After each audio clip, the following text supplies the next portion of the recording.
હું Bhupendrabhai સોપારિયા, Reliance petroleum મહુવાનો honour છું.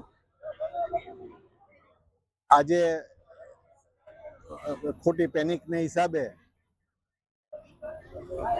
Petrol અને ડીઝલ માટે લોકોએ ધસારો કરેલો અને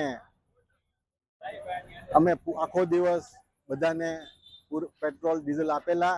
હજી પણ અમારી પાસે 25,000 લીટર પેટ્રોલનો તથા 12,000 લીટર ડીઝલનો સ્ટોક છે, જેથી કરીને કોઈ પેનિક થવાની જરૂર નથી. બધાને પૂરેપૂરું પેટ્રોલ અને ડીઝલ મળી રહેશે. તો કોઈએ પણ ઉતાવળ કરી અને દોડાદોડી કરવાની જરૂર નથી. સરકાર પણ એ બાબતમાં કહે છે કે ભાઈ અમે તમને પૂરેપૂરો પુરવઠો આપશું. આજે જ સવારે મારી ગાડી અહીંયા આવેલી અને એ ખાલી કરી પેટ્રોલની અને ગઈ છે. પાછી પરમ દિવસે આવશે. તો કોઈએ પેનિક થવું નહીં અને દોડાદોડી કરવી નહીં ખોટી. એવી બધી ગામમાં ચર્ચાઓ ચાલી રહી છે કે પેટ્રોલ બંધ થઈ જવાનું છે, તો આપ એ વિશે શું કહેશો? પેટ્રોલ ના ભાવ આખી દુનિયામાં વધ્યા છે.